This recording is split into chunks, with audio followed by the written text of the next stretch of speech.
गुरुर्ब्रह्मा गुरुर्विष्णु गुरुर्देवो महेश्वरः गुरु साक्षात् परब्रह्म तस्मै श्री गुरुवे नमः। व्यासाय विष्णुरूपाय व्यासरूपाय विष्णवे नमो वै ब्रह्मनिधये वासिष्ठाय नमो नमः। नमोस्तुते व्यासविशालबुद्धे पुल्लारविन्दाय तपत्रनेत्रः येन त्वया भारततैलपूर्णः प्रज्वालितो ज्ञानमयप्रदीपः। ಎಲ್ಲ ಗುರುಬಂಧುಗಳಿಗೆ ಶ್ರೀ ಗುರುಸ್ಮರಣ ಪೂರ್ವಕವಾದಂತಹ ನಮಸ್ಕಾರಗಳು. ಇವತ್ತಿನ ಕಾರ್ಯಕ್ರಮ ನನಗೆ ಒಂದು ತರ ಅನಿರೀಕ್ಷಿತವಾದ ಕಾರ್ಯಕ್ರಮ. ಗುರುಪೂರ್ಣಿಮೆಯ ಕುರಿತಂತೆ ಮಾತಾಡಬೇಕು ಅಂದ್ರೆ ಅದೊಂದು ಅಗಾಧವಾದ ಸಮುದ್ರದಲ್ಲಿ ಈಜಾಡಿದಂತಹ ಒಂದು ಅನುಭವ ನನಗೆ. ನಾನು ತಿಳ್ಕೊಂಡಿರೋದು ಬಹಳ ಕಡಿಮೆ. ಆ ಕಡಿಮೆ ತಿಳುವಳಿಕೆಯಲ್ಲಿ ಅಗಾಧವಾದಂತಹ ಸಮುದ್ರದ ಆಳ ಹರಹಗಳನ್ನು ನಾನು ವಿಚಾರ ಮಾಡ್ಬೇಕು ಅಂದ್ರೆ ನನ್ನ ಅಳಿವಿಗೆ ಮೀರಿದ ಸಂಗತಿ ಅದು. ಆದಾಗ್ಯೂ ಕೂಡ ಗುರುಗಳು ಅವರು ಹೇಳಿಕೊಟ್ಟಂತ ಮಾತುಗಳನ್ನ ಕೇಳಿ ಶಿಷ್ಯನಿಗೆ ಮಾರ್ಕ್ಸ್ ಕೊಟ್ಟು ಪಾಸ್ ಮಾಡ್ತಕ್ಕಂಥ ಒಂದು ವಿಧಾನ ಹೇಗಿದೆಯೋ ಹಾಗೆ ಇದು ಒಂದು ಪರೀಕ್ಷೆ ಅಂತ ತಿಳ್ಕೊಂಡು ನನಗೆ ತಿಳಿದ ಹಾಗೆ ನಾನು ಎರಡು ಮಾತುಗಳನ್ನ ಆಡೋದಕ್ಕೆ ಇಷ್ಟಪಡ್ತೀನಿ. ಈ ಗುರು ಪೂರ್ಣಿಮೆ ಅಂತಕ್ಕಂಥದ್ದು ನಮ್ಮ ಭಾರತೀಯ ಸಂಸ್ಕೃತಿಯಲ್ಲಿ, ಅಧ್ಯಾತ್ಮ ಸಂಸ್ಕೃತಿಯಲ್ಲಿ ಅತ್ಯಂತ ಅಮೂಲ್ಯವಾದಂತಹ ಗಳಿಗೆ, ಅಮೂಲ್ಯವಾದಂತಹ ದಿನ. ಯಾಕಂದ್ರೆ ನಾವು ಗುರುಗಳಿಗೆ ಒಂದು ಕೃತಜ್ಞತೆಗಳನ್ನು ಸಲ್ಲಿಸ್ತಕ್ಕಂಥ ಒಂದು ಸಂದರ್ಭ ಇದು. ಗುರುಪೂರ್ಣಿಮೆ ಅಥವಾ ವ್ಯಾಸ ಪೂರ್ಣಿಮೆ ಅಂತಕ್ಕಂಥದ್ದು ಬಹುಶಃ ಬೇರೆ ಬೇರೆ ಅರ್ಥದಲ್ಲಿ ಎಲ್ಲ ಜಗತ್ತಿನ ಎಲ್ಲ ಕಡೆಯೂ ನಡೆಯುವಂಥದ್ದೇ. ನಮ್ಮಲ್ಲಿ ಮಾತ್ರ ಆಷಾಢ ಶುದ್ಧ ಪೂರ್ಣಿಮೆ ಎಂದು ಗುರುಪೂರ್ಣಿಮೆ ಅಂತ ಒಂದು ಸಾಂಪ್ರದಾಯಿಕವಾಗಿ ಆಚರಣೆ ಮಾಡ್ಕೊಂತ ಬಂದಿದ್ದಾರೆ. ಇದು ಗುರು ಶಿಷ್ಯರ ಅವಿನಾಭಾವ ಸಂಬಂಧವನ್ನು ತಿಳಿಸುವುದರ ಜೊತೆಗೆ ಗುರು ಶಿಷ್ಯರ ಅನುಭವವನ್ನು ಹಂಚಿಕೊಳ್ಳತಕ್ಕಂತಹ ಒಂದು ವಿಧಾನ. ಆ ವಿಧಾನಕ್ಕೆ ನಾವು ಅರ್ಪಿಸ್ತಕ್ಕಂತಹ ಕೃತಜ್ಞತೆಯ ಸಂಕೇತವೂ ಹೌದು, ಅದರ ದ್ಯೋತಕವೂ ಹೌದು. ನನಗೆ ಗುರುಪೂರ್ಣಿಮೆಯ ಪೂರ್ಣ ವಿಧಿವಿಧಾನಗಳ ಬಗ್ಗೆ ಅಷ್ಟೊಂದು ಮಾಹಿತಿ ಇಲ್ಲ, ಆದರೆ ನನಗೆ ತಿಳಿದಂತ ಮಾಹಿತಿಗಳನ್ನ ನಿಮ್ಮ ಜೊತೆಗೆ ಹಂಚಿಕೊಳ್ಳುತ್ತಾ ಇದ್ದೇನೆ. ಈ ಗುರುಪೂರ್ಣಿಮೆ ಅಂತಕ್ಕಂಥದ್ದು ಗುರು ಶಿಷ್ಯ ಪರಂಪರೆಯನ್ನು ಮುಂದುವರಿಸಿಕೊಂಡು ಹೋಗತಕ್ಕಂಥ ಭಾರತೀಯ ಅಧ್ಯಾತ್ಮ ಪರಂಪರೆಯ ಒಂದು ಪ್ರಮುಖವಾದಂಥ ಘಟ್ಟ.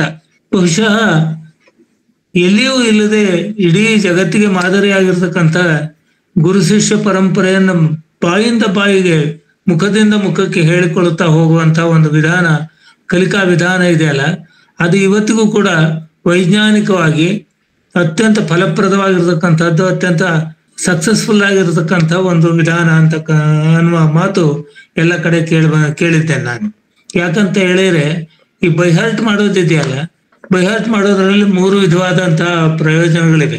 ಒಂದು, ಏಕಕಾಲದಲ್ಲಿ ಗುರುವಿನಿಂದ ಉಪದಿಷ್ಟವಾಗಿರ್ತಕ್ಕಂತಹ ಮಾತುಗಳನ್ನ ಅಥವಾ ಶ್ಲೋಕವನ್ನ ಅಥವಾ ತತ್ವವನ್ನ ಅಥವಾ ಜ್ಞಾನವನ್ನ ನೇರವಾಗಿ ಶಿಷ್ಯನಿಗೆ ಬಾಯಿಯ ಮುಖಾಂತರ, ಕಿವಿಯ ಮುಖಾಂತರ ಕೇಳತಕ್ಕಂಥ ಒಂದು ಅವಕಾಶ ಇರುವಂತಹದ್ದು. ಎರಡನೇದು, ಆ ಕೇಳುವಾಗಲೇ ಗುರುವಿನ ಬೋಧನಾ ಸಾಮರ್ಥ್ಯ ಏನಿದೆ ಆ ಸಾಮರ್ಥ್ಯ ನೇರವಾಗಿ ಶಿಷ್ಯನ ಹೃದಯದಲ್ಲಿ ಹೋಗತಕ್ಕಂಥದ್ದು. ಮೂರನೇದು, ಅನುಸಂಧಾನವು ತನ್ನಷ್ಟಕ್ಕೆ ತಾನೇ ಆಗುವಂತಹದ್ದು.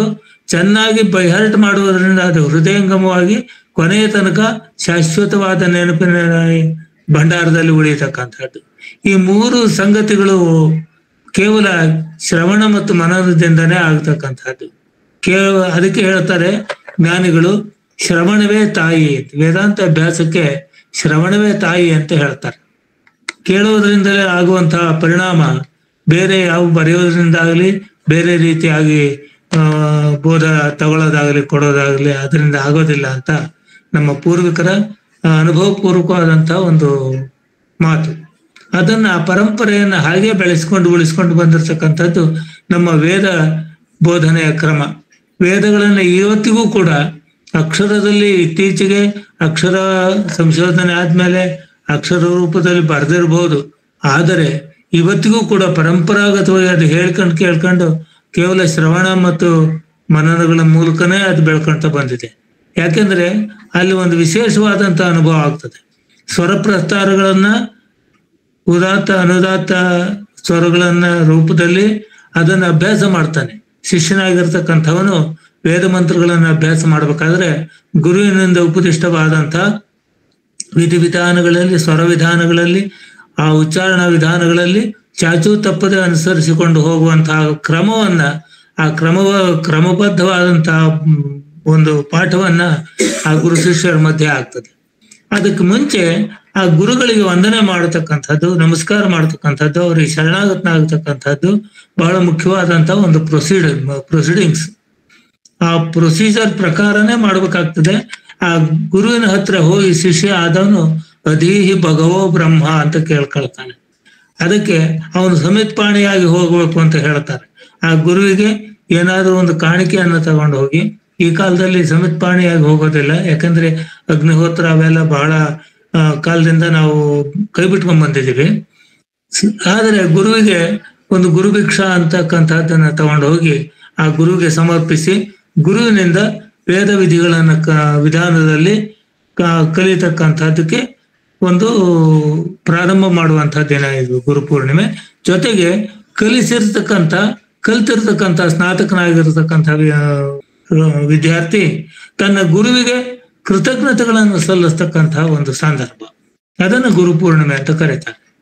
ದಕ್ಷಿಣಾಮೂರ್ತಿ ಸ್ತೋತ್ರದಲ್ಲಿ ಒಂದು ಶ್ಲೋಕ ಬರ್ತದೆ. ಚಿತ್ರಂ ವಟತರೋರ್ ಮೂಲೆ ವೃದ್ಧ ಶಿಷ್ಯ ಗುರುರ್ಯುವ ಗುರೋಸ್ತು ಮೌನಂ ವ್ಯಾಖ್ಯಾನಂ ಶಿಷ್ಯಾಸ್ತು ಚಿನ್ನ ಸಂಶಯ. ವಿಚಿತ್ರವಾದಂತಹ ಅದ್ಭುತವಾಗಿರುವಂತಹ ಒಂದು ವಟವೃಕ್ಷ ಇದೆಯಂತೆ.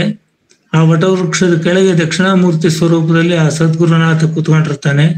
ಆ ಗುರುವು ಚಿರ ಯುವಕನಾಗಿರ್ತಾನೆ, ಅವನು ನಿತ್ಯ ಯುವಕನಾಗಿರ್ತಾನೆ, ಅವನು ಯೌವನದಿಂದ ಕೂಡಿರ್ತಕ್ಕಂಥ ಪ್ರಾಯದ ಹುಡುಗನಾಗಿರ್ತಾನೆ. ಶಿಷ್ಯರೆಲ್ಲರೂ ಗಳಿತ ಶರೀರವುಳ್ಳವರಾಗಿ ಮುದುಕರಾಗಿ ಹೋಗ್ಬಿಟ್ಟಿರ್ತಾರೆ, ವಯಸ್ಕರಾಗ್ಬಿಟ್ಟಿರ್ತಾರೆ. ಕೆಲವರು 100 ವರ್ಷ ಆ ಸಾಧನೆಯಲ್ಲಿ ತೊಡಗಿ ಮುಪ್ಪಿನ ಮುದುಕರಾಗಿರ್ತಾರೆ. ಗುರು ಮಾತ್ರ ಯುವಕನಾಗಿರ್ತಾನೆ. ಆ ಗುರು ಮೌನದಿಂದ ವ್ಯಾಖ್ಯಾನ ಮಾಡಿ ಆ ಮೌನ ವ್ಯಾಖ್ಯಾನದಲ್ಲಿ ಪರಬ್ರಹ್ಮ ವಸ್ತುವನ್ನು ತಿಳಿಸ್ತಾನೆ. ಶಿಷ್ಯರ ಸಂಶಯಗಳೆಲ್ಲವೂ ನಿರಸನವಾಗ್ತದೆ ಅಂತ ಈ ಶ್ಲೋಕದ ಅರ್ಥ. ಏನು ಹಾಗಂದ್ರೆ, ಪರಂಪರೆಯಿಂದ ನಡ್ಕೊಂಡು ಬಂದಿರತಕ್ಕಂಥ ವ್ಯಾಸಂಗ ಪದ್ಧತಿ ಕಲಿಯುವವನಿಗೆ ಕೊನೆಯೇ ಇಲ್ಲದಂತ ಒಂದು ಅಪಾರವಾದ ಜ್ಞಾನ ರಾಶಿಯ ಜ್ಞಾನ ಸಮುದ್ರ ಇದು. ಅವನಿಗೆ ಕಲಿಸಿ ಗುರುವು ನಿತ್ಯ ಯುವಕನಾಗಿ ಇರ್ತಾನೆ. ಅಂದ್ರೆ ತತ್ವ ಅಂತಕ್ಕಂಥದ್ದು ಯಾವಾಗಲೂ ಚಿರನೂತನವಾಗಿರ್ತಕ್ಕಂಥದ್ದು, ಕಲಿಯುವವನಿಗೆ ಯಾವಾಗಲೂ ನವೋನ್ಮೇಷವಾಗಿರ್ತಕ್ಕಂಥದ್ದು, ಯಾವಾಗಲೂ ಕಲಿಯುವವನಿಗೆ ಹೊಸದಾಗೇ ಇರ್ತಕ್ಕಂಥದ್ದು. ಕಲಿತವನು ಮುಪ್ಪಾಗ್ತಾನೆ, ಅವನ ಆಯುಷ್ಯ ಕಡಿಮೆ ಆಗ್ತಾ ಹೋಗ್ತದೆ, ಅವನ ಶರೀರ ಗಲಿತವಾಗ್ತಾ ಹೋಗ್ತದೆ. ಆದರೆ ತತ್ವ ಅಂತಕ್ಕಂಥದ್ದು ಅದು ಶಾಶ್ವತವಾಗಿ ತನ್ನ ಸ್ವರೂಪವನ್ನು ಎಡಬಿಡದೆ ತನ್ನ ಸ್ವರೂಪದಲ್ಲೇ ಇರ್ತದೆ. ಹಾಗಾಗಿ ಅದನ್ನ ಗುರುಗಳು ಯಾವಾಗಲೂ ಯೌವನದಲ್ಲೇ ಇರ್ತಾರೆ ಅನ್ನೋ ಸಂಕೇತದಲ್ಲಿಯೂ ಶಿಷ್ಯನ ಅಧ್ಯಯನ ಪರಂಪರಾಗತವಾಗಿ ಶತಮಾನಗಳಿಂದ ನಡ್ಕೊಂಡು ಬಂದಿದೆ ಅನ್ನೋದ್ರ ಸಂಕೇತವಾಗಿ ವೃದ್ಧ ಸ್ವರೂಪವನ್ನಾಗಿ ತೋರಿಸ್ತಾರೆ. ಗುರುವಸ್ತು ಮೌನ ವ್ಯಾಖ್ಯಾನಂ ಅಂತ ಹೇಳಿ. ಬ್ರಹ್ಮವೆಂಬುದು ಮೌನ ಅಂದರೆ ಮಾತಿಲ್ದೇನೆ ಸುಮ್ಮನೆ ಕೂತ್ಕೊಳ್ಳೋದಲ್ಲ. ಆ ಮೌನವೆಂದರೆ ಮಾತು ಮನಸ್ಸು ಮತಿಗಳನ್ನು ಮೀರಿರ್ತಕ್ಕಂಥ, ಅವಕ್ಕೆ ಅಳವಡದಂಥ, ಅವುಗಳಿಗೆ ಅತೀತವಾಗಿರತಕ್ಕಂಥದ್ದು. ಯಥೋ ವಾಚೋ ನಿವರ್ತಂತೆ ಅಪ್ರಾಪ್ಯ ಮನಸಾ ಸಹ ಅಂತ ಹೇಳ್ತಾರೆ. ಆ ರೀತಿಯ ಎಲ್ಲಿ ಮಾತು ಮನಸ್ಸುಗಳು ಬುದ್ಧಿಯು ಅದನ್ನು ಹೋಗಿ ನೋಡಿ ಮುಟ್ಟಲಾರದೆ ಹಿಂತಿರುಗಿದವೋ ಅದು ನಿಜವಾದ ಆ ತತ್ವ, ಆ ಬ್ರಹ್ಮ, ಆ ಜ್ಞಾನ ಅಂತಕ್ಕಂಥದ್ದನ್ನು ಹೇಳ್ತಾರೆ. ಅದನ್ನು ತೋರಿಸ್ಕೊಡ್ತಕ್ಕಂಥ ಗುರು ತಾನೂ ಕೂಡ ಅದೇ ಸ್ವರೂಪದಲ್ಲಿ ಇರಬೇಕಾಗ್ತದೆ, ಅದೇ ಸ್ವರೂಪದಲ್ಲಿ ಇರ್ತಾನೆ. ಅಥವಾ ಅದೇ ಸ್ವರೂಪದಲ್ಲಿ ಇರುವವನು ಮಾತ್ರ ಆ ವಿಚಾರವನ್ನ ನಮಗೆ ತಿಳಿಸಬಲ್ಲ. ಯಾವುದು ಮಾತು ಮನಸ್ಸಿನ ಮತಿಗಳಿಗೆ ಅತ್ಯುತ್ತವಾಗಿರುತ್ತದೆಯೋ ಅದನ್ನು ಮೌನ ವ್ಯಾಖ್ಯಾನದಿಂದ ಗುರು ಹೇಳ್ತಾನೆ. ಸಾಕಷ್ಟು ಅಧ್ಯಯನ ಮಾಡಿರ್ತಕ್ಕಂಥ ಶಿಷ್ಯ, ಉತ್ತಮಾಧಿಕಾರಿಯಾಗಿರ್ತಕ್ಕಂಥ ಶಿಷ್ಯ ಆ ಮೌನವನ್ನೇ ಪೂರ್ಣವಾಗಿ ಅರ್ಥೈಸಿಕೊಂಡು ಅರಗಿಸಿಕೊಂಡು ಅದೇ ತಾನಾಗಿ ಗುರು ಶಿಷ್ಯರ ಮಧ್ಯೆ ಭೇದವೇ ಇಲ್ಲದಂತೆ ತಾನೇ ಗುರು ಸ್ವರೂಪನಾಗಿ ನೆಲೆ ನಿಲ್ಲತಕ್ಕಂಥ, ಆ ಪರಮಾನಂದದಲ್ಲಿ ಲೀನವಾಗತಕ್ಕಂಥ, ತನ್ನ ಎರಡನೆಯದೇ ಇಲ್ಲದೆ ಇರತಕ್ಕಂಥ ಆ ಅದ್ವೈತಾನುಸಂಧಾನ ಅನುಭವದಲ್ಲಿ ಮುಳುಗಿ ಹೋಗತಕ್ಕಂಥ ಒಂದು ಅಪೂರ್ವವಾದಂತಹ ಸನ್ನಿವೇಶ ಆ ಮೌನ ವ್ಯಾಖ್ಯಾನದಲ್ಲಿ ಇರ್ತದೆ. ಮೌನ ವ್ಯಾಖ್ಯಾನದಲ್ಲದೆ ಶಬ್ದದಿಂದ ಹೇಳತಕ್ಕಂಥ ಯಾವುದೂ ಕೂಡ ಆ ಬ್ರಹ್ಮವನ್ನು ನೇರವಾಗಿ ನಮಗೆ ನಿರ್ದೇಶ ಮಾಡೋದಿಲ್ಲ ಅನ್ನೋದು ಇಲ್ಲಿ ನಾವು ಅರಿತುಕೊಳ್ಬೇಕಾದಂತಹ ಸಂಗತಿ.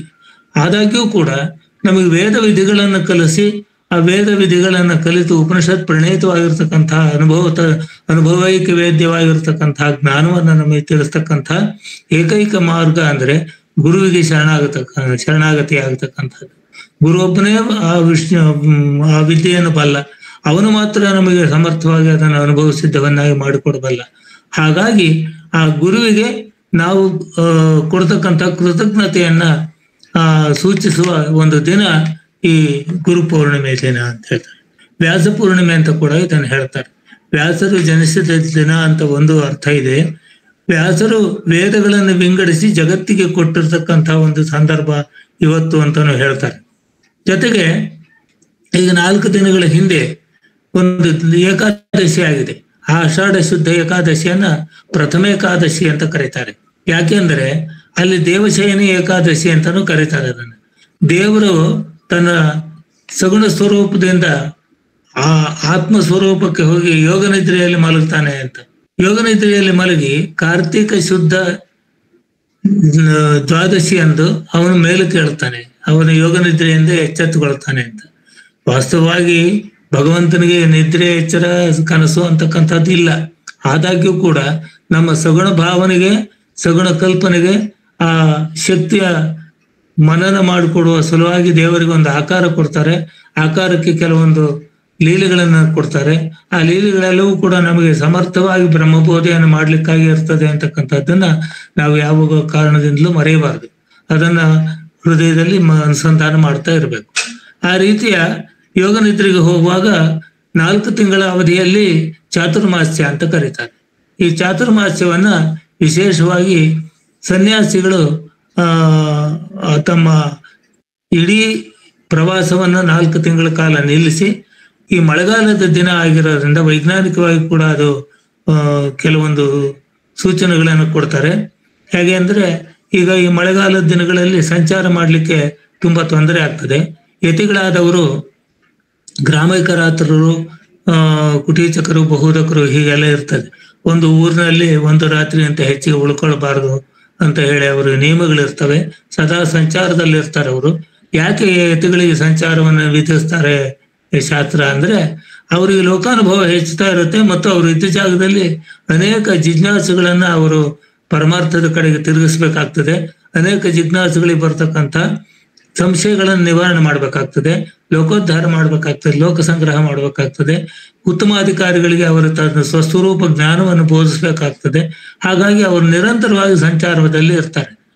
ಇನ್ನೊಂದು ಉದ್ದೇಶ ಏನು ಅಂದ್ರೆ, ಯಾಕೆ ಸನ್ಯಾಸಿಗಳು ಸಂಚಾರ ಮಾಡ್ತಾರೆ ಅಂದ್ರೆ, ಎಲ್ಲಿಯೂ ಕೂಡ ಅವರಿಗೆ ಮೋಹ ಆಗಲಿ ಅಟ್ಯಾಚ್ಮೆಂಟ್ ಆಗಲಿ ಬರಬಾರದು ಅನ್ನೋದು ಒಂದು ಉದ್ದೇಶ ಇರುತ್ತೆ. ಸುಮಾರು 1 ತಿಂಗಳು 2 ತಿಂಗಳು ಒಂದು ಕಡೆ ನೆಲೆಸಿದರೆ ಅವ್ರಿಗೆ ಅಕಸ್ಮಾತ್ ಆಗಿ ಆ ಜಾಗದಲ್ಲಿ ಮೋಹ ಬರ್ಬೋದು, ಅಥವಾ ಯಾರೋ ಶಿಷ್ಯರ ಮೇಲೆ ಒಂದು ಪ್ರೀತಿ ಬರ್ಬಹುದು, ಅಥವಾ ಅವ್ರಿಗೆ ಇನ್ಯಾವುದೋ ರೀತಿಯಾಗಿ ಬಂಧನ ಉಂಟಾಗಬಹುದು. ಅವರು ನಿರಂತರ ಸಂಚಾರದಲ್ಲಿದ್ದಾಗ ಆ ಬಂಧನಗಳೇನು ಅವ್ರಿಗೆ ಆಗೋದಿಲ್ಲ ಅನ್ನೋದು ಒಂದರ್ಥ. ಜೊತೆಗೆ ಈ 4 ತಿಂಗಳ ಕಾಲ ಮಳೆಗಾಲದ ದಿನವಾದ್ರಿಂದ ಬಹುತೇಕ ಕ್ರಿಮಿಕೀಟಗಳೆಲ್ಲ ಹೊರಗಡೆ ಓಡಾಡ್ತಿರ್ತವೆ. ಆ ಕ್ರಿಮಿಕೀಟಗಳನ್ನ ನಾವು ಹೊರತೋ ತುಳಿಯೋದು, ಪರೋಕ್ಷವಾಗಿ ಅಪ್ರತ್ಯಕ್ಷವಾಗಿ ಕೆಲವು ಪ್ರಾಣಿ ಹಿಂಸೆಗಳಾಗತಕ್ಕಂಥದ್ದು ಇವೆಲ್ಲ ಆಗುವ ಸಂಭವನೀಯತೆ ಇರುವುದರಿಂದ ಆ ರೀತಿಯ ಹಿಂಸೆಗಳು ಕೂಡ ಆಗಬಾರದು ಅಂತ ಹೇಳಿ ಯತಿಗಳಿಗೆ ಒಂದು ಕಡೆ ಚಾತುರ್ಮಾಸ್ಯ ವ್ರತವನ್ನು ಮಾಡಿ, ವ್ಯಾಸ ಪೂರ್ಣಿಮೆ ಎಂದು ವ್ಯಾಸ ಪೂಜೆಯನ್ನು ಮಾಡಿ ಅವರು ಚಾತುರ್ಮಾಸ್ಯವನ್ನ ಒಂದು ಕಡೆ ಕಳೀತಾರೆ. 4 ತಿಂಗಳಿತ್ತು. ಈಗ ಈ ಆಷಾಢ, ಶ್ರಾವಣ, ಭಾದ್ರಪದ, ಆಶ್ವೀಜ 4 ತಿಂಗಳಲ್ಲಿ ಅವರು ಚಾತುರ್ಮಾಸ್ಯ ವ್ರತವನ್ನ ಮಾಡ್ತಾರೆ.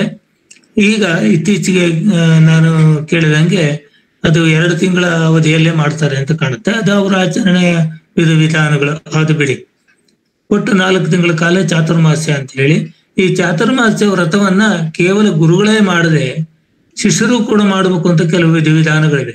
ಇತ್ತೀಚೆಗೆ ಆ ಶಿಷ್ಯರು ಮಾಡ್ತಕ್ಕಂಥ ಚಾತುರ್ಮಾಸ್ಯ ವಿಧಿಗಳನ್ನ, ವ್ರತವನ್ನ ಬಹಳಷ್ಟು ಕಡಿಮೆ ಆಗಿರೋದನ್ನ ನಾವು ನೋಡ್ತೇವೆ. ಅಲ್ಲಿಯೂ ಕೂಡ ಹೇಗೆ ಯತಿಗಳಿಗೆ, ಸನ್ಯಾಸಿಗಳಿಗೆ ಊಟದಲ್ಲಿ, ಪಥ್ಯದಲ್ಲಿ, ಅವರ ಆಹಾರ ವಿಹಾರಗಳಲ್ಲಿ ಹೇಗೆ 4 ತಿಂಗಳು ರೆಸ್ಟ್ರಿಕ್ಷನ್ ಇರುತ್ತೋ, ಪಥ್ಯ ಇರುತ್ತೋ, ಹಾಗೆ ಶಿಷ್ಯರಿಗೂ ಕೂಡ ಇರುತ್ತೆ. ಈಗಲೂ ಕೂಡ ಅನೇಕರು ಕ್ವಚಿತ್ತಾಗಿ ಆದರೂ ಕೂಡ ಈ ಚಾತುರ್ಮಾಸ್ಯ ವ್ರತವನ್ನ ಆಚರಣೆ ಮಾಡ್ತಕ್ಕಂಥದ್ದನ್ನ ನಾವು ನೋಡಬಹುದು. ಆ ಚಾತುರ್ಮಾಸ್ಯದಲ್ಲಿ ವಿಶೇಷವಾಗಿ ದೇವರ ಉತ್ಸವಗಳಾಗಲಿ, ಜಾತ್ರೆಗಳಾಗಲಿ, ಬೇರೆ ಫಂಕ್ಷನ್ಗಳಾಗಲಿ ವಿಶೇಷವಾಗಿ ಮಾಡದೆ ಹಬ್ಬ ಹರಿದಿನಗಳನ್ನು ಮಾಡ್ತಾ, ವ್ರತಕಥೆಗಳನ್ನು ಮಾಡ್ತಾ, ಉಪವಾಸ ವನವಾಸಗಳನ್ನು ಮಾಡ್ತಾ, ದೇಹವನ್ನ ಶುಚಿತ್ವವನ್ನು ಕಾಪಾಡಿಕೊಳ್ತಾ, ದೇಹ ಶುದ್ಧಿಯನ್ನು ಕಾಪಾಡಿಕೊಳ್ತಾ, ಚಿತ್ತಶುದ್ಧಿಯನ್ನು ಕಾಪಾಡಿಕೊಳ್ಳುವುದಕ್ಕೆ ಬೇಕಾದ ಅನುಷ್ಠಾನಗಳನ್ನು ವಿಶೇಷವಾಗಿ ಈ ಚಾತುರ್ಮಾಸದಲ್ಲಿ ಮಾಡ್ತಾರೆ. ಯಾಕೆ ಚಾತುರ್ಮಾಸದಲ್ಲಿ ಮಾಡ್ತಾರೆ ಅಂದ್ರೆ, ನಾನಾಗ್ಲೇ ಹೇಳಿದ ಹಾಗೆ ಈ ಮಳೆಗಾಲದ ದಿನ ಇರುವುದರಿಂದ ವಿಶೇಷವಾಗಿ ಪ್ರಕೃತಿಯ ಏರುಪೇರುಗಳು ಪ್ರಾಕೃತಿಕವಾಗಿ ಮನುಷ್ಯನ ದೇಹದ ಮೇಲೆ ಪರಿಣಾಮ ಮಾಡೋದ್ರಿಂದ ಸಂಚಾರವನ್ನು ನಿರ್ಬಂಧಗೊಳಿಸ್ತಕ್ಕಂಥದ್ದು, ಇದ್ದ ಜಾಗದಲ್ಲಿ ಅನುಷ್ಠಾನ ಮಾಡತಕ್ಕಂಥದ್ದು ಇದರ ಪ್ರಮುಖ ಉದ್ದೇಶ. ಆ ರೀತಿ ಚಾತುರ್ಮಾಸ್ಯವನ್ನು ಮಾಡುವಾಗ ಈ ವ್ಯಾಸ ಪೂರ್ಣಿಮೆಯಲ್ಲಿ ಯತಿಗಳಾಗಿರುವವರು ಒಂದು ವಿಶೇಷವಾದ ವ್ಯಾಸ ಪೂಜೆ ಅಂತ ಮಾಡ್ತಾರೆ. ವ್ಯಾಸ ಪೂಜೆಯನ್ನು ಮಾಡ್ಬೇಕಾದ್ರೆ ಅವರು ಅದಕ್ಕಾಗಿ ಒಂದು ಮೀಸಲಾದಂತ ಒಂದು ಮಂಡಲವನ್ನು ಬರೀತಾರೆ. ಆ ಮಂಡಲದಲ್ಲಿ ಆವರಣಗಳಿರ್ತವೆ. ಆವರಣಗಳಲ್ಲಿ ಅಧಿದೇವತೆಗಳು, ಋಷಿಗಳು, ಮಂತ್ರದ್ರಷ್ಟಾರರಾಗಿರ್ತಕ್ಕಂತಹ ಗುರು ಪರಂಪರೆಯ ಗುರುಗಳು ಎಲ್ಲರೂ ಅದರಲ್ಲಿ ಸಾಂಕೇತಿಕವಾಗಿ ಬರ್ತಾರೆ. ಬಹುತೇಕ ನಿಂಬೆಹಣ್ಣು ಅಥವಾ ರುದ್ರಾಕ್ಷಿಯನ್ನು ಇಟ್ಟು ಒಂದು ಸಾಂಕೇತಿಕವಾಗಿ ಅವರು ಆ ಗುರುಗಳನ್ನ ಅವರಲ್ಲಿ ಆ ಎಲ್ಲ ಗುರು ಪರಂಪರೆಯನ್ನ ಅವರು ಆವಾಹನೆ ಮಾಡಿ, ಅದಕ್ಕೆ ವಿದ್ಯುಕ್ತವಾಗಿ ಷೋಡಶೋಪಚಾರ ಪೂಜೆಯನ್ನು ಮಾಡಿ, ಎಲ್ಲ ಗುರುಗಳಿಗೆ ಕಾಣಿಕೆಯನ್ನು ಸಲ್ಲಿಸಿ ಆ ಗುರುಗಳಿಗೆ ಕೃತಜ್ಞತೆಗಳನ್ನು ಅರ್ಪಿಸುವಂತ ಒಂದು ವಿಧಿ ಅದು. ಗುರುಗಳಲ್ಲಿ ನನಗೆ ನೇರವಾಗಿ ಉಪದೇಶ ಮಾಡಿದ ಗುರುಗಳನ್ನು ಗುರು ಅಂತ ಕರಿತೀವಿ. ಅವರ ಗುರುಗಳನ್ನು ಪರಮ ಗುರು ಅಂತ ಕರಿತೀವಿ. ಅವರ ಗುರುಗಳನ್ನು ಪರಮೇಷ್ಠ ಗುರು ಅಂತ ಕರಿತೀವಿ. ಅವರ ಗುರುಗಳನ್ನು ಪರಾತ್ಪರ ಗುರು ಅಂತ ಕರಿತೇವೆ. ಈ ಗುರು, ಪರಮ ಗುರು, ಪರಮೇಷ್ಠ ಗುರು, ಪರಾತ್ಪರ ಗುರು, ಈ ರೀತಿಯ ಪರಂಪರೆಯಲ್ಲಿ ಇರ್ತಕ್ಕಂಥ ಈ ಜ್ಞಾನದ ಮೂಲ ದ್ರಷ್ಟಾರರುಗಳನ್ನು ಕೂಡ ಕರೆದು, ಆ ಋಷಿ ಸದೃಶವಾಗಿರತಕ್ಕಂತಹ ತಪಸ್ಸು ಮಾಡಿರತಕ್ಕಂತಹ ಎಲ್ಲ ಯತಿಗಳನ್ನು ಕರೆದು, ಆ ಪರಂಪರೆಯಲ್ಲಿ ತನಗೆ ಯಾವ ಸಂಪ್ರದಾಯದತ್ತವಾಗಿ ಬಂದಿರ್ತಾನೋ ಆ ಸಂಪ್ರದಾಯವನ್ನ, ಅದರ ಮೂಲವನ್ನ, ಆ ಗುರುಗಳನ್ನ ತನ್ಮೂಲಕವಾಗಿ ಎಲ್ಲ ಪರಂಪರೆಗಳ, ಎಲ್ಲ ಸಂಪ್ರದಾಯಗಳ, ಎಲ್ಲ ಕಲಿಕಾ ವಿಧಾನಗಳನ್ನು ಕಲಿಸಿರ್ತಕ್ಕಂಥ ಎಲ್ಲ ಸಂಪ್ರದಾಯ ಕರ್ತೃಗಳನ್ನು ಕೂಡ ಕರೆದು ಆವಾಹನೆ ಮಾಡಿ, ಅದಕ್ಕೆ ಪೂಜೆಯನ್ನು ಮಾಡಿ ವಿಶಿಷ್ಟವಾಗಿ ಕೃತಜ್ಞತೆಗಳನ್ನು ಅರ್ಪಿಸುವುದು ಒಂದು ಈ ಚಾತುರ್ಮಾಸ್ಯದ ವ್ಯಾಸ ಪೂಜೆಯ, ವ್ಯಾಸ ಪೂರ್ಣಿಮೆಯ ಒಂದು ವಿಧಿ. ಆದ್ದರಿಂದಲೇ ಸಹಜವಾಗಿ ನಾವೆಲ್ಲರೂ ಗುರುಗಳಿಗೆ ಎಲ್ಲೋ ಒಂದ್ ಹತ್ರ ಗುರುಗಳಿಂದ ಉಪಕೃತರಾಗಿರ್ತೀವಿ, ಗುರುಗಳಿಂದ ಬೋಧ ತಗೊಂಡಿರ್ತೀವಿ. ಲೌಕಿಕವಾಗಿ ಆಗಿರಬಹುದು, ಪಾರಮಾರ್ಥಿಕವಾಗಿ ಆಗಿರಬಹುದು, ಸಾಮಾಜಿಕವಾಗಿ ಆಗಿರಬಹುದು. ಆ ಎಲ್ಲ ಆ ಜ್ಞಾನದಾತೃಗಳಿಗೆ ನಾವು ಒಂದು ಕೃತಜ್ಞತೆಗಳನ್ನು ಸಲ್ಲಿಸಬೇಕಾದಂತ ಒಂದು ದಿವ್ಯವಾದ ಅವಕಾಶ ಈ ಗುರು ಪೂರ್ಣಿಮೆಯಲ್ಲಿ ಕೊಡ್ತಾರೆ. ಇಲ್ಲಿ ಗುರು ಶಿಷ್ಯ ಸಂಬಂಧ ಬಿಗಿಯಾಗುವುದರ ಜೊತೆಗೆ ಪ್ರತಿ ವರ್ಷದ ಸಿಲೆಬಸ್ ಏನಿರುತ್ತೆ ಆ ಸಿಲೆಬಸ್ ಅನ್ನು ಮುಂದುವರಿಸಿಕೊಂಡು ಹೋಗತಕ್ಕಂತ ಒಂದು ಪರಂಪರೆಯ ವಿಧಾನವೂ ಹೌದು. ಯಾಕಂದ್ರೆ ಈಗ ನಾವು ನೋಡ್ತೇವೆ ಅನೇಕ ಗುರುಗಳು 12 ವರ್ಷ ಶಿಷ್ಯರನ್ನ ಇಟ್ಟುಕೊಂಡು ಸಾಧನೆಯನ್ನ, ಸಿದ್ಧಾಂತವನ್ನ ಕಲಿಸಿ ಅವರನ್ನ ಪರಿಪೂರ್ಣವಾಗಿ ಸಿದ್ಧರನ್ನಾಗಿ ತಮ್ಮಂತೆ ಮಾಡಿ ಹೊರಗಡೆ ಕಳಿಸ್ತಕ್ಕಂಥದ್ದು. ಆ 12 ವರ್ಷಗಳ ಆ ಪ್ರೊಸೀಜರ್ ಏನಿತ್ತು ಹಿಂದಿನ ನಮ್ಮ ಪರಂಪರೆಯಲ್ಲಿ ಬಂದಿರತಕ್ಕಂಥದ್ದು, 12 ವರ್ಷವೂ ಕೂಡ ಚಾತುರ್ಮಾಸ್ಯವನ್ನು ಪ್ರತಿ ವರ್ಷ ಅನುಭವಿಸ್ತಾನೆ. ಆಗ ಆ 12 ವರ್ಷದ ಗುರುವಿನ ಬೋಧಕ್ಕೆ 12 ವರ್ಷವೂ ಕೂಡ ಕೃತಜ್ಞತೆಗಳನ್ನ ಅರ್ಪಿಸಿರ್ತಕ್ಕಂಥದ್ದನ್ನ ನಾವು ಗಮನಿಸಬಹುದು. ಹಾಗಾಗಿ ಯಾವುದೋ ಒಂದು ಪರಿಪೂರ್ಣವಾದಂತಹ ವ್ಯಕ್ತಿತ್ವವಾಗಿ ಹೊರಗಡೆ ಬರ್ತಾನೆ.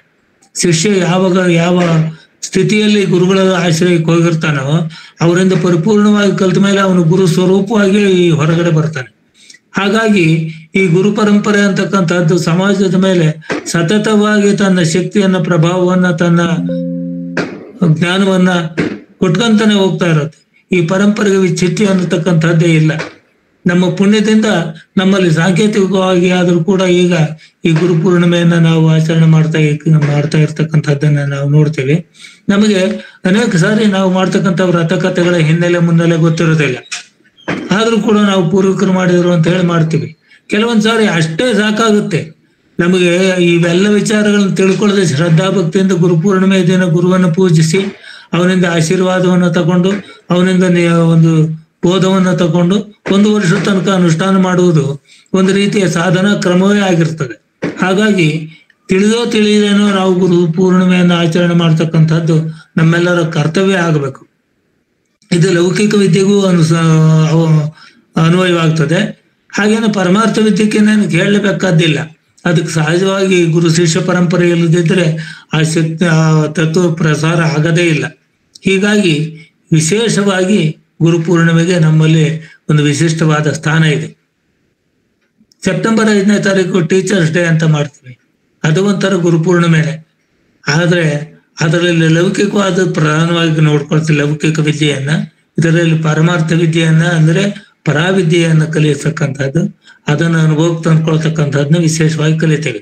ಇದು ಒಂದು ಮತ್ತೊಂದು ರೀತಿಯಿಂದ ನೋಡಿದ್ರೆ ಗುರುಪೂರ್ಣಿಮೆ ಒಂದು ಪ್ರತಿಜ್ಞಾ ದಿನ ಅಂತ ಅಂದ್ರೂ ತಪ್ಪಾಗ್ಲಾರ್ದು ನನ್ನ ಅಭಿಪ್ರಾಯದಲ್ಲಿ. ಯಾಕಂದ್ರೆ ಇವತ್ತು ಒಂದು ರಿನ್ಯೂವಲ್ ಮಾಡ್ಕೊತೀವಿ, ಗುರು ಶಿಷ್ಯ ಸಂಬಂಧವನ್ನ ರಿನ್ಯೂವಲ್ ಆಗ್ತದೆ ಪ್ರತಿ ವರ್ಷ. ಇವತ್ತು ನಾವು ಗುರುಗಳನ್ನು ಕೂಡಿಸಿ ಗುರುಗಳನ್ನು ಪೂಜೆ ಮಾಡ್ತೀವಿ, ಅವ್ರಿಗೆ ಶರಣಾಗತರಾಗ್ತೀವಿ, ಅವ್ರು ಕಲ್ತಿರ್ತಕ್ಕಂಥ ವಿದ್ಯೆಯನ್ನ ರಿಪೀಟ್ ಮಾಡ್ಕೊತೀವಿ ಮತ್ತು ಮುಂದುವರಿಸ್ತೀವಿ. ಹೀಗಾಗಿ ಗುರು ಶಿಷ್ಯರ ಬಾಂಧವ್ಯವನ್ನು ಕೂಡ ಇದು ಬಲಗೊಳಿಸ್ತದೆ ಮತ್ತು ಆ ಸಂಪ್ರದಾಯವನ್ನು ನಡೆಸಿಕೊಂಡು ಹೋಗ್ತಕ್ಕಂಥ ರೀತಿ ನೀತಿಗಳನ್ನ ನಮಗೆ ವಿಶಿಷ್ಟವಾಗಿ ಕಲಿಸ್ಕೊಂತ ಹೋಗುತ್ತೆ. ಆದ್ರಿಂದ ಈ ಗುರುಪೂರ್ಣಿಮೆ ಅಂತಕ್ಕಂಥದ್ದು ನಮ್ಮ ಅಧ್ಯಾತ್ಮ ಜೀವನದಲ್ಲಿ ಬಹಳ ಪ್ರಮುಖವಾಗಿರ್ತಕ್ಕಂಥ ಒಂದು ಘಟ್ಟ. ಇದನ್ನ ಅಧ್ಯಾತ್ಮ ಸಾಧಕರೆಲ್ಲರೂ ಕೂಡ ಇದನ್ನ ಅನುಸರಿಸೋದ್ರಲ್ಲಿ ಒಂದು ವಿಶೇಷ ಲಾಭ ಇದೆ. ಏನು ಅಂದ್ರೆ ನಾವು ಇದುವರೆಗೆ ಕಲ್ತಿರ್ತಕ್ಕಂಥ ಅಧ್ಯಾತ್ಮ ವಿದ್ಯೆಯನ್ನ ನಾವು ಪರಾಮರ್ಶೆ ಮಾಡಿಕೊಂಡು ನಾವು ಎಷ್ಟರ ಮಟ್ಟಿಗೆ ಇದರಲ್ಲಿ ಮುಂದುವರೆದಿದ್ದೀವಿ, ಎಷ್ಟರ ಮಟ್ಟಿಗೆ ನಾವು ಗುರುಗಳನ್ನ ಅನುಸರಿಸಿದ್ದೀವಿ, ಗುರುವಾಕ್ಯ ಪರಿಪಾಲನೆ ಮಾಡಿದೀವಿ, ಎಷ್ಟರ ಮಟ್ಟಿಗೆ ನಮ್ಗೆ ಅದು ದಕ್ಕಿದೆ ಅಂತಕ್ಕಂಥದ್ದನ್ನ ನಾವು ಸಿಂಹಾವಲೋಕನ ಮಾಡ್ಕೊಳ್ಳುವಂತ ಒಂದು ದಿನ. ಅದನ್ನ ಗುರು ರೆಕಗ್ನೈಸ್ ಮಾಡ್ತಾರೆ ಇವತ್ತು. ನಾವು ಎಷ್ಟರ ಮಟ್ಟಿಗೆ ನಾವು ಅದರಲ್ಲಿ ಸಾಧನೆಯಲ್ಲಿ ಮುಂದುವರೆದಿದ್ದೀವಿ ಅಂತಕ್ಕಂಥದ್ದು ಗುರುಗಳ ಸನ್ನಿಧಿಗೆ ಹೋಗಿ ಅವರ ಸೇವಾ ಮಾಡೋದ್ರಿಂದ, ಗುರುಪೂರ್ಣಿಮೆಯಲ್ಲಿ ಭಾಗವಹಿಸೋದ್ರಿಂದ ಅವರಲ್ಲಿ ಆ ವಿಚಾರವನ್ನ ಅವರು ಆಂತರಂಗಿಕವಾಗಿ ತಮ್ಮ ಯೋಗ ಶಕ್ತಿಯಿಂದ ಅಥವಾ ತಮ್ಮ ಆಧ್ಯಾತ್ಮಿಕ ಶಕ್ತಿಯಿಂದ ನಮ್ಮನ್ನು ಅಳೆದು ನಮ್ಮ ಯೋಗ್ಯತೆ, ನಮ್ಮ ಜ್ಞಾನ ಯಾವ ಲೆವೆಲಿಗೆ ಬಂದಿದೆ, ನಾವಿನ್ನೇನನ್ನು ಸಾಧಿಸಬೇಕಾಗಿರ್ತದೆ, ಎಷ್ಟು ಸಾಧಿಸಿದ್ದೀವಿ ಅಂತಕ್ಕಂಥದ್ದನ್ನ ಗುರು ಮೌಲ್ಯಮಾಪನ ಮಾಡ್ತಾರೆ. ಆ ಒಂದು ಕಾರಣದಿಂದಲೂ ಕೂಡ ಈ ಗುರು ಪೌರ್ಣಿಮೆ ಅನ್ನೋದು ಬಹಳ ವಿಶಿಷ್ಟವಾಗಿರತಕ್ಕಂಥ ಸಂಗತಿ.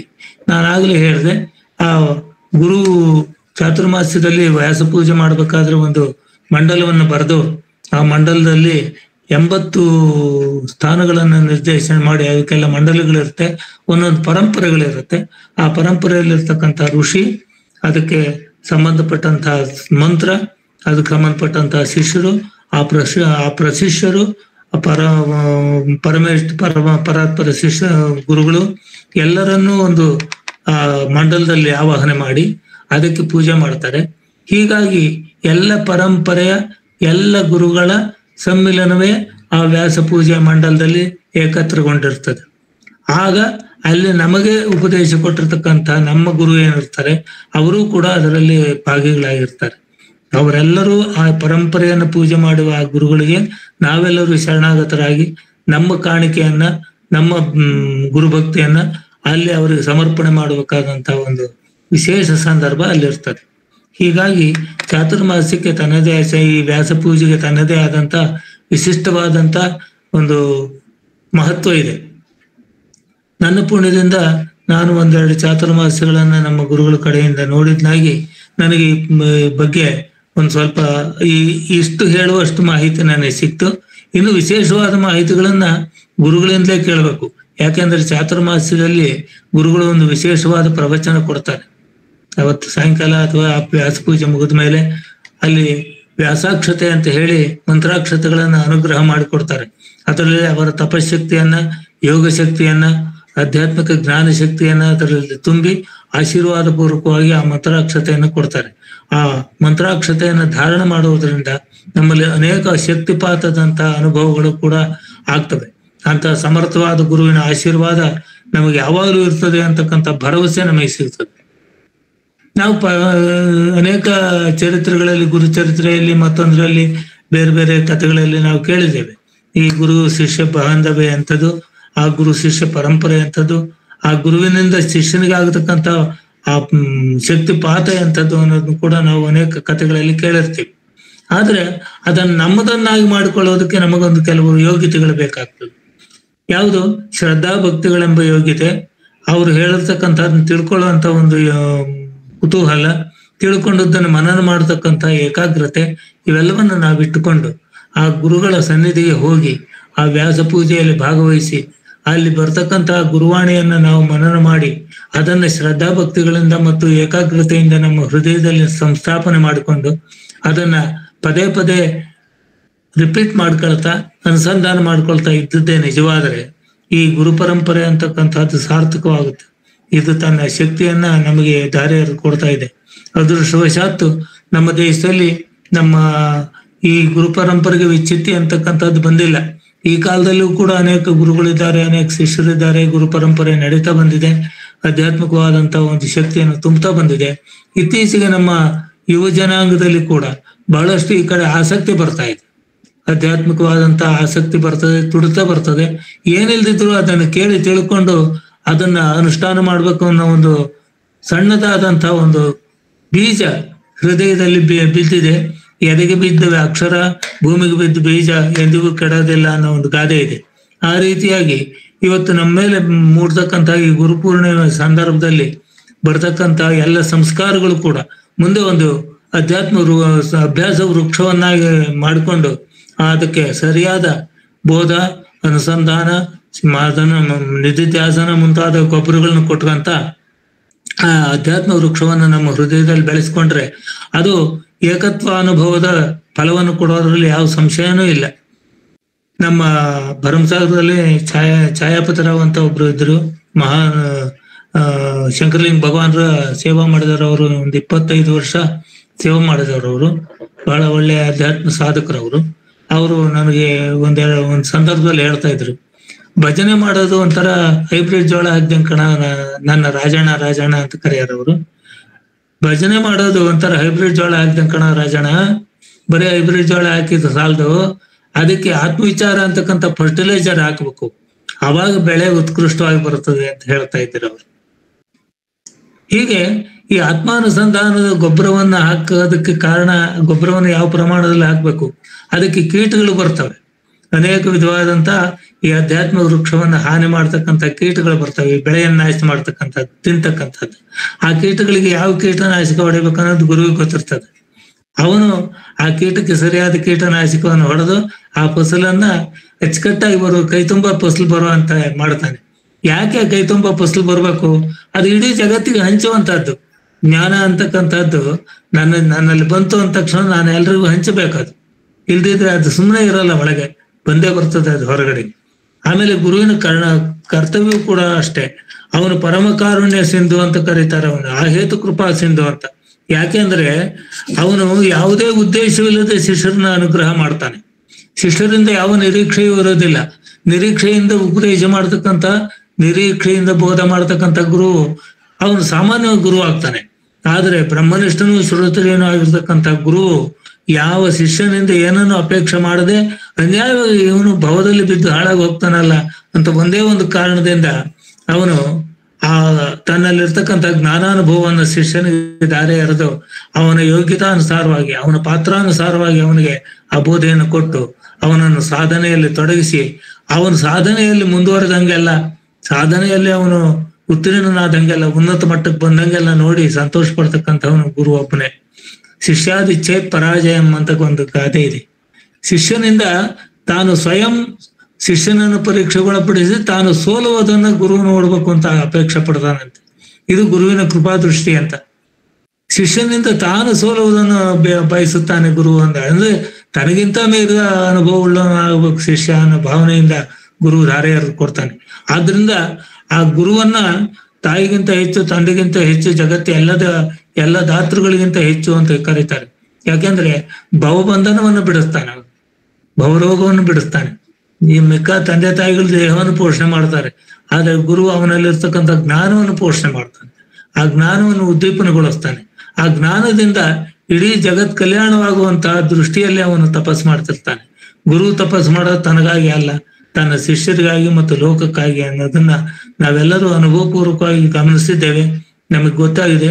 ಸ್ನೇಹಿತರೆ, ಬಹುತೇಕ ನಾವು ನೋಡಿದ ಹಾಗೆ ಸಮರ್ಥರಾದ ಸದ್ಗುರುಗಳು ತಮ್ಮ ಎಲ್ಲ ಲೌಕಿಕವಾದ ಸುಖಗಳನ್ನೆಲ್ಲವನ್ನ ತ್ಯಾಗ ಮಾಡಿ ಶಿಷ್ಯರಿಗಾಗಿ ಅವರು ಲೋಕ ಕಲ್ಯಾಣಕ್ಕಾಗಿ ಅವರು ಕಷ್ಟಪಡ್ತಿರ್ತಾರೆ. ಅವ್ರು ನೋಡಿ, ಅವ್ರ ಶರೀರದ ಮೇಲೆ ಯಾವ ಸೌಖ್ಯಕ್ಕಾಗಿಯೂ ಅಪೇಕ್ಷೆ ಪಡೋದಿಲ್ಲ. ಅವರು ಒಳ್ಳೆ ಬಟ್ಟೆಗಳನ್ನ ಹಾಕಬೇಕು ಅಂತ ಇಷ್ಟಪಡಲ್ಲ. ಒಳ್ಳೆ ಮನೆ ಇರ್ಬೇಕು ಅಂತ ಇಷ್ಟಪಡೋದಿಲ್ಲ. ಅವ್ರು ಒಳ್ಳೆ ಸೊಫಿಸ್ಟಿಕೇಟೆಡ್ ಆಗಿರ್ತಕ್ಕಂಥ ಎಲ್ಲ ಸೌಲಭ್ಯಗಳು ನನ್ನ ಜೀವನಕ್ಕೆ ಬೇಕು ಅಂತ ಬಯಸೋರಲ್ಲ. ಅವ್ರು ಬಯಸಿದ್ರೆ ಎಲ್ಲ ಸಾಮಾನ್ಯ ಜನರಿಂದ ಅವರು ಕೂಡ ಎಲ್ಲ ಸುಖವಾಗಿರ್ಬೋದು. ಆದ್ರೆ ಅವ್ರು ಆ ರೀತಿ ಇರೋದಿಲ್ಲ. ಅವ್ರು ಒಂದೊತ್ತು ಊಟ ಮಾಡ್ತಾರೆ, ಎಲ್ಲ ಕಾಡಿನಲ್ಲಿ ಇರ್ತಾರೆ, ಒಂದು ಗುಡಿಸಲಿನಲ್ಲಿ ಇರ್ತಾರೆ. ಆದ್ರೆ ಅವರಲ್ಲಿ ಇರ್ತಕ್ಕಂಥ ಅಪಾರವಾದ ಜ್ಞಾನಕ್ಕೆ ರಾಜ ಮಹಾರಾಜರು ಕೂಡ ಅವರ ಪಾದಕ್ಕೆ ಬಂದು ಬೀಳ್ತಾರೆ. ಅವರ ಸಲಹೆ ಸೂಚನೆಗಳನ್ನು ತಗೊಳ್ತಾರೆ, ಅವರ ಮಾರ್ಗದರ್ಶನವನ್ನು ತಗೊಳ್ತಾರೆ. ಅಂತ ಉನ್ನತವಾದಂತ ಜ್ಞಾನಕ್ಕಿಂತ ದೊಡ್ಡ ಸಂಪತ್ತು ಯಾವುದೂ ಇಲ್ಲ ಅಂತಕ್ಕಂಥದ್ದು ನಮ್ಮ ಗುರು ಪರಂಪರೆಯಿಂದ ನಮಗೆ ಅದರಲ್ಲೂ ಭಾರತೀಯರಿಗೆ ಚಿಕ್ಕಂದಿನಿಂದ ಯಾವುದೋ ರೀತಿಯಲ್ಲಿ ಆ ಸಂಸ್ಕಾರವನ್ನ ನಮ್ಮ ಪೂರ್ವಿಕರು ಬೆಳೆಸ್ಕೊಂತ ಬರ್ತಾ ಇರ್ತಾರೆ. ಯಾವುದೋ ಒಂದು ರೀತಿಯಲ್ಲಿ ಅದನ್ನ ತೋರಿಸ್ಕೊಂತ ಹೋಗ್ತಿರ್ತಾರೆ. ನಮ್ಮ ಗುರುಗಳು ತಮಾಷೆಗೆ ಹೇಳ್ತಾ ಇದ್ರು, ನಮ್ಮ ದೇಶದಲ್ಲಿ ವಿಶೇಷವಾಗಿ ಕಲ್ಸೋದು ಏನಪ್ಪಾ ಅಂದ್ರೆ ಒಂದು ಸಾಷ್ಟಾಂಗ ನಮಸ್ಕಾರ ಮಾಡೋದು, ಒಂದು ಭಿಕ್ಷೆ ಬೇಡೋದು. ನೋಡಿ, ಉಪನಯನ ಕಾಲದಲ್ಲಿ ಉಪನಯನ ಮಾಡಿದ್ರೆ ಭಿಕ್ಷೆ ಬೇಡೋದನ್ನ ಕಲಿಸ್ತಾರೆ. ಯಾಕೆಂದ್ರೆ ತಾನು ಮಧುಕರಿ ವೃತ್ತಿಯಿಂದ, ಅಂದ್ರೆ ಹೂವು ಮಕರಂದವನ್ನು ಹೇಗೆ ಹೂವಿಗೆ ನೋವಾಗದ ರೀತಿಯಲ್ಲಿ ಇಷ್ಟಿಷ್ಟೇ ಸಂಗ್ರಹ ಮಾಡಿ ತನ್ನ ಹೊಟ್ಟೆಪಾಡನ್ನು ಉಳಿಸಿ ಅದನ್ನ ಹಾಗೆ ಉಳಿಸಿ ಜೇನನ್ನು ಮಾಡಿ ಜೇನುತುಪ್ಪವನ್ನಾಗಿ ಕನ್ವರ್ಟ್ ಮಾಡುತ್ತೋ, ಹಾಗೆ ಸನ್ಯಾಸಿಯಾಗಿರ್ತಕ್ಕಂಥವ್ರು ಕೂಡ ಮನೆಗೆ ಒಂದಿಷ್ಟು ಭಿಕ್ಷೆಯನ್ನು ತಗೊಂಡು ಆ ಸಂಸಾರಿಗಳನ್ನು ಉದ್ಧಾರ ಮಾಡಿ ಅವರು ಅಷ್ಟೇ ದೊರಕಿದಷ್ಟು ಆಹಾರವನ್ನ ಕರತಲ ಭಿಕ್ಷೆಯಲ್ಲಿ ತೃಪ್ತರಾಗಿ, ತರುತಲ ವಾಸದಲ್ಲಿ ತೃಪ್ತರಾಗಿ ಮಿಕ್ಕಾದವರಿಗೆ ಅವರ ಸಮಸ್ತ ಐಶ್ವರ್ಯಗಳನ್ನು ಕೂಡ, ಯಾಕಂದ್ರೆ ಜಗತ್ತಿನಲ್ಲಿ ಜ್ಞಾನಕ್ಕಿಂತ ದೊಡ್ಡ ಐಶ್ವರ್ಯ ಯಾವುದೂ ಇಲ್ಲ, ಆದರೂ ಕೂಡ ಲೌಕಿಕವಾದ ಐಶ್ವರ್ಯಗಳನ್ನು ಕೂಡ ಅವರ ಯೋಗ ಶಕ್ತಿಯಿಂದ ತಪಶಕ್ತಿಯಿಂದ ಅವನಿಗೆ ಅನುಗ್ರಹ ಮಾಡಿ ಶಿಷ್ಯನ ಬಡತನವನ್ನು ದೂರ ಮಾಡಿ ಶಿಷ್ಯನ ಅಜ್ಞಾನವನ್ನು ದೂರ ಮಾಡ್ತಕ್ಕಂಥ ಸಮರ್ಥನಾಗಿರ್ತಕ್ಕಂಥ ಗುರು ಇವತ್ತು ಎಲ್ಲ ರೀತಿಯಿಂದಲೂ ಪೂಜ್ಯ ಅನ್ನೋದ್ರಲ್ಲಿ ಎರಡು ಮಾತಿಲ್ಲ. ಆ ಗುರುವಿಗೆ ಕೃತಜ್ಞತೆಗಳನ್ನು ಅರ್ಪಿಸ್ತಕ್ಕಂಥದ್ದೇ ಗುರುಪೂರ್ಣಿಮೆ. ಇದನ್ನ ಯಾವ ರೀತಿ ಆದರೂ ಆಚರಣೆ ಮಾಡ್ಲಿ. ನಮ್ಮ ಕೈಲಿ ಇವತ್ತು ಒಬ್ಬ ಗುರುಗಳು ಸಿಗ್ಲಿಲ್ಲ, ಚಾತುರ್ಮಾಸ್ಯವನ್ನು ನೋಡಿ ಅವ್ರ ಹತ್ರ ಹೋಗಿ ನಾವು ಅವ್ರನ್ನ ಶರಣಾಗತರಾಗಿ ಅವರಿಗೆ ಕೃತಜ್ಞತೆಗಳನ್ನ ಸಲ್ಲಿಸಕ್ಕಾಗ್ಲಿಲ್ಲ ಅಂತ ಹೇಳಿದ್ರು ಕೂಡ ಮನೆಯಲ್ಲಿ ಅವರ ಭಾವಚಿತ್ರವನ್ನು, ಅವರ ಒಂದು ಮೂರ್ತಿಯನ್ನು ಇಡುವುದರ ಮೂಲಕ ಇಟ್ಟು ಅದನ್ನ ಪೂಜೆ ಮಾಡಿ ಆರಾಧನೆ ಮಾಡುವುದರ ಮೂಲಕ ಸಾಂಕೇತಿಕವಾಗಿ ನಾವು ಆ ಗುರುಪೂರ್ಣಿಮೆಯನ್ನು ಆಚರಣೆ ಮಾಡಬೇಕು. ದೇವರ ಮನೆಯಲ್ಲಿ ಇಷ್ಟ ದೇವತೆಯ ಪೂಜೆಯನ್ನು ಮಾಡೋದರ ಮೂಲಕ ನಮಗಂತಹ ಸಮರ್ಥ ಸದ್ಗುರುವಿನ ದರ್ಶನವನ್ನ, ಅವನ ಆಶೀರ್ವಾದವನ್ನು ಕರುಣಿಸುವಂತ ಬೇಡಿಕೊಳ್ಳುವುದರ ಮೂಲಕ ಆ ನಿರಾಕಾರವಾದ ಪರಬ್ರಹ್ಮೋತ್ಸವವಾಗಿರತಕ್ಕಂತಹ ಗುರುವನ್ನ ಸಾಕಾರ ರೂಪದಲ್ಲಿ ಮನಸ್ಸಿನಲ್ಲಿ ತಂದುಕೊಂಡು ಅದಕ್ಕೆ ಸಂಭವನೀಯವಾಗಿರ್ತಕ್ಕಂಥ ಸಾಧ್ಯವಾಗಿರ್ತಕ್ಕಂಥ ಎಲ್ಲ ಉಪಚಾರ ಪೂಜೆಗಳನ್ನು ಮಾಡಿ ಮನೆಗೆ ಬರ್ತಕ್ಕಂಥ ಒಬ್ಬ ಜ್ಞಾನಿಯನ್ನ ಗುರುವೇ ಅಂತ ತಿಳ್ಕೊಂಡು ಅವನಿಗೆ ಸತ್ಕಾರವನ್ನು ಮಾಡಿ, ಅವನಿಗೆ ಆತಿಥ್ಯವನ್ನು ಮಾಡಿ, ಅವನ ಬೋಧೆಯನ್ನು ಕೇಳಿ, ಸಾಧ್ಯವಾದರೆ ಗುರುಸ್ಥಾನಗಳಿಗೆ ಹೋಗಿ ಅವರಿಗೆ ಕಾಣಿಕೆಯನ್ನು ಸಲ್ಲಿಸಿ ಅವರಿಗೆ ಶರಣಾಗತರಾಗಿ ನಾನು ಇದುವರೆಗೆ ಸಾಧಿಸಿರ್ತಕ್ಕಂಥ ಸಾಧನೆ ಮುಂದೆ ಫಲಪ್ರದವಾಗಲಿ, ಇನ್ನೊಂದು ಹೆಚ್ಚು ಅದು ಅನುಭವಕ್ಕೆ ವೇದ್ಯವಾಗಲಿ ಅಂತ ಹೇಳಿ ಕೇಳ್ಕೊಳ್ತಾ ಅವರ ಆಶೀರ್ವಾದವನ್ನು ತಗೊಳ್ಳತಕ್ಕಂಥದ್ದು ಗುರು ಪರಂಪರೆಯಲ್ಲಿ ಮತ್ತು ಈ ಗುರುಪೂರ್ಣಿಮೆಯ ದಿನದಂದು ಮಾಡಬೇಕಾದಂತ ಅತ್ಯಗತ್ಯವಾದಂತ ಕೆಲಸ. ನಾವೆಲ್ಲರೂ ಆ ಕೆಲಸ ಮಾಡೋಣ. ನಾವೆಲ್ಲರೂ ಇಲ್ಲಿ ಕೂತ್ಕೊಂಡೇ ಆ ಗುರುವನ್ನ ಸ್ಮರಣೆ ಮಾಡೋಣ. ಒಬ್ಬ ತತ್ವಪದಕಾರರು ಹೇಳ್ತಾರೆ, ಯಾಕೆ ತಿಳಿಯಲಿ ಬಾರದು ಗುರು ರೂಪವು ಸಾಕಾರವಾಗಿಹುದು. ಯಾವ ನಿರಾಕಾರವಾದ ಪರಬ್ರಹ್ಮ ವಸ್ತು ಇದೆಯೋ ಅದು ಸಾಕಾರವಾಗಿ ಗುರು ರೂಪದಲ್ಲಿ ನಮ್ಮ ಜೊತೆ ಓಡಾಡ್ತಾ ಇದೆ ಅಂತ ಹೇಳಿ ಅವ್ರು ಹೇಳ್ತಾರೆ. ತೀವ್ರಾದಿಂ ತಿಳಿಯುವುದು ಶಾಂತಾದೋಳು ಚಂದ್ರನಂತೆ ಕಾಂಬುದು. ತೀವ್ರಾದಿಂ ತಿಳಿಯುವುದು ಶಾಂತಾದೋಳು ಚಂದ್ರನಂತೆ ಕಾಂಬುದು. ನೀರುಳು ಹುಟ್ಟಿದ ಮುತ್ತಿನಂದದಿ ದಾರುಣಿ ತಳದಲ್ಲಿ ಚರಿಸುತ್ತ ಅಮೃತ ತಾರಲಿ ಸಾಹೇಬ್ ಗುರುವರ ಧೀರ ಪೂರ್ವ ಕಾರನಾಗಿಹ. ಯಾಕೆ ತಿಳಿಯಲಿ ಬಾರದು ಗುರು ರೂಪವು ಸಾಕಾರವಾಗಿಹುದು. ಒಂದು ತತ್ವಪದದಲ್ಲಿ ಎಷ್ಟು ಅದ್ಭುತವಾಗಿ ಹೇಳ್ತಾರೋ. ತೀವ್ರದಿಂದ ತಿಳಿಯುವುದು ಏನು ಹುಡ್ಕಾಡ್ಬೇಕಾದಿಲ್ಲ, ತದ್ದೂರೇ ತದ್ದಂತಿಕೆ ಅಂತ ಹೇಳ್ತಾ ಇದೆ ಉಪನಿಷತ್ತು. ನಾವು ಗೋಂದಾವಳಿ ಮಹಾರಾಜರು ಬಹಳ ಚಂದ ಹೇಳ್ತಾರೆ, ನಾವು ಗುರುವಿನ ಬಗ್ಗೆ ತೀವ್ರವಾಗಿ ಗುರು ಬೇಕು ಅಂತ ಹೇಳ್ಬಿಟ್ರು ಭೂಮಿ ಒಡ್ಕೊಂಡು ಬಂದ್ಬಿಡ್ತಾನಂತ ಗುರು. ಅವನು ಅಹೇತು ಕೃಪಾ ಸಿಂಧು. ಅವನು ಹಸು ಕರುವನ್ನು ಹುಡುಕಿಕೊಂಡು ಓಡಿ ಬರುವಂತೆ ಬರ್ತಾನೆ ಅಂತ ಹೇಳ್ತಾನೆ. ಗೋವತ್ಸ ನ್ಯಾಯ ಅಂತ ಕರೀತಾರೆ. ಕರು ಕಟ್ಟಾಕಿದ ಜಾಗದಲ್ಲಿ ಇರ್ತದೆ, ಅದು ಅಂಬ ಅಂತ ಹರಿಸ್ಕೊಂತಿರ್ತದೆ. ತಾಯಿ ಎಲ್ಲೋ ಯೋಜನ ದೂರದಲ್ಲಿ ಮೇಯ್ತಾ ಇರ್ತದೆ. ಆದ್ರೆ ಆ ಕರುವಿನ ಧ್ವನಿಗೆ ಅದು ಹೋಗೊಟ್ಟು ಕರುಳಿನ ಧ್ವನಿ, ಅದು ಕರುವಿನ ಧ್ವನಿ ಅಲ್ಲ, ಆ ಕರುಳಿನ ಧ್ವನಿಗೆ ಹೋಗೊಟ್ಟು ಅದು ಓಡಿ ಬರ್ತದೆ. ಬೇಕಾದಷ್ಟು ಮೇವಿರ್ಬೋದು, ಬೇಕಾದಷ್ಟು ಹಿಂಡಿ ಹುಲ್ಲು ಹಾಕಿರ್ಬೋದು, ಅವೆಲ್ಲವನ್ನು ಬಿಟ್ಟು ಆ ಮಗುವಿಗೆ ಉಣಿಸುವ ಸಲುವಾಗಿ ಬರ್ತದೆ. ಹಾಗೆ ಗುರು, ಸಮರ್ಥನಾದ ಸದ್ಗುರು ಶಿಷ್ಯನನ್ನು ಹುಡುಕಿಕೊಂಡು ಓಡಾಡ್ತಿರ್ತಾನೆ ಭೂಮಿ ಒಳಗೆ. ಕುಮಾರವ್ಯಾಸರು ಒಂದ್ ಕಡೆ ಹೇಳ್ತಾರೆ, ನಿರವಯವ ತತ್ವೈಕ ರಸವಿದೆ ನರ ಮನೋಹರ ರೂಪಿನಲ್ಲಿ, ವ್ಯವಹರಣ ಸಂಜ್ಞಾರಹಿತವಿದೆ ಕೃಷ್ಣಾಭಿಧಾನದಲ್ಲಿ. ಭರಿತ ಬಹಳ ಬ್ರಹ್ಮವದು ಸಂಚರಿಸುತ್ತಿದೆ ಮನೆಯೊಳಗೆ, ಪರಮ ವೈಷ್ಣವ ತತ್ವ ರಹಸ್ಯ ಮುದ್ರೆಯನು ಅರಿವರಾರೆಂದ. ನಿರವಯವ ತತ್ವೈಕ ರಸವಿದೆ, ನರ ಮನೋಹರ ರೂಪದಲ್ಲಿ, ಅವಯವಗಳೇ ಇಲ್ಲದೆ, ಅಂಗಾಂಗಗಳೇ ಇಲ್ಲದೆ ನಿರಾಕಾರವಾಗಿರ್ತಕ್ಕಂಥ ವಸ್ತು ಸಾಕಾರ ರೂಪದಲ್ಲಿ, ಮನುಷ್ಯರ ವೇಷದಲ್ಲಿ, ಕೃಷ್ಣನ ವೇಷದಲ್ಲಿ, ಆ ಕೃಷ್ಣನ ರೂಪದಲ್ಲಿ ಓಡಾಡ್ತಿದೆಯಂತೆ. ಆ ಸ್ಥಾನದಲ್ಲಿ ಯಾವ ವಸ್ತುವಿಗೆ ನಾಮರೂಪಗಳೇ ಇಲ್ವೋ, ನಾಮವೇ ಇಲ್ವೋ, ಹೆಸರೇ ಇಲ್ವೋ ಅಂತ ಹೆಸರಿಲ್ಲದ ವಸ್ತು ಪರಾತ್ಪರವಾದ ಪರಬ್ರಹ್ಮ ಕೃಷ್ಣನ ಹೆಸರಿನಲ್ಲಿ ಓಡಾಡ್ತಾ ಇದೆಯಂತೆ. ಇಡೀ ಜಗತ್ತನ್ನೇ ತುಂಬಿಕೊಂಡಿರ್ತಕ್ಕಂಥ, ಜಗತ್ತಿಗೆ ಹೆಚ್ಚಾಗಿರ್ತಕ್ಕಂಥ ಅತ್ಯತಿಷ್ಠ ದಶಾಂಗುಲಂ ಅನ್ನುವ ವ್ಯಾಪ್ತಿಯನ್ನು ಒಳಗೊಂಡಂತ ಆ ಪರಬ್ರಹ್ಮ ವಸ್ತುವು ಸಂಚರಿಸುತ್ತಿದೆ ಮನೆಯೊಳಗೆ ಅಂತ ಹೇಳ್ತಾರೆ. ಮನೆ ಒಳಗೆ ಹೊರಗು ಓಡಾಡ್ತಾ ಇದೆ. ಭರಿತ ಬಹಳ ಬ್ರಹ್ಮವಿದು ಸಂಚರಿಸುತ್ತಿದೆ. ಇದು ಯಾವುದು ಪರಮ, ಇದ್ಯಾದ್ರೂ ಕೂಡ ನಮ್ಗೆ ಯಾಕೆ ಇದು ಅರಿವಾಗೋದಿಲ್ಲ, ಅನುಭವಕ್ಕೆ ಬರೋದಿಲ್ಲ. ಪರಮ ವೈಷ್ಣವ ತತ್ವ ರಹಸ್ಯ ಮುದ್ರೆಯನ್ನು ತಿಳಿಯೋರು ಯಾರು? ನಮಗೆ ಆ ತಿಳಿವು ಅಂತಕ್ಕಂಥದ್ದು, ಆ ವಿವೇಕ ಅಂತಕ್ಕಂಥದ್ದು, ನೋಡ್ತಕ್ಕಂತಹ ಮೂರನೇ ಕಣ್ಣು ನಮಗೆ ಸಿಗಬೇಕಾದ್ರೆ ಆ ಸದ್ಗುರುವಿನ ಅನುಗ್ರಹದಿಂದ ಮಾತ್ರವೇ ಸಾಧ್ಯ. ಗುರುಪೂರ್ಣಿಮೆಯ ದಿನದಂದು ನಾವು ಅದ್ಭುತವಾದಂತಹ ತತ್ವವನ್ನು ಮನಗಾಣೋಣ. ನಾವು ಇರ್ತಕ್ಕಂಥ ಎಲ್ಲ ಸಚರಾಚರ ವಸ್ತುಗಳಲ್ಲಿಯೂ ಕೂಡ ಗುರುವನ್ನ, ಅವನ ಸ್ವರೂಪವನ್ನ, ಅವನ ಅಂಶವನ್ನ, ಅವನ ಚೈತನ್ಯವನ್ನ ನೋಡ್ತಕ್ಕಂಥ ಶಕ್ತಿಯನ್ನು ಬೆಳೆಸ್ಕೊಳ್ಳೋಣ. ಅಂತಹದ್ದೊಂದು ಶಕ್ತಿಯನ್ನ ಆ ಸದ್ಗುರುನಾಥ ನಮಗೆ ಕೊಡ್ಲಿ ಅಂತ ಹೇಳಿ ಇವತ್ತು ಹೃದಯಪೂರ್ವಕವಾಗಿ ಮನಮುಟ್ಟಿ ಪ್ರಾರ್ಥನೆ ಮಾಡಿ ಅವನ ಆಶೀರ್ವಾದವನ್ನು ತಗೊಳ್ಳೋಣ ಅಂತ ಹೇಳಿ ಕೇಳ್ಕೊಳ್ತಾ ನನ್ನ ಈ 2 ಮಾತುಗಳನ್ನ ಮುಗಿಸೋದಕ್ಕೆ ನಿಮ್ಮ ಅಪ್ಪಣೆ ಕೇಳ್ತಾ ಇದ್ದೇನೆ. ನಮೋ ಗುರುಭ್ಯಃ.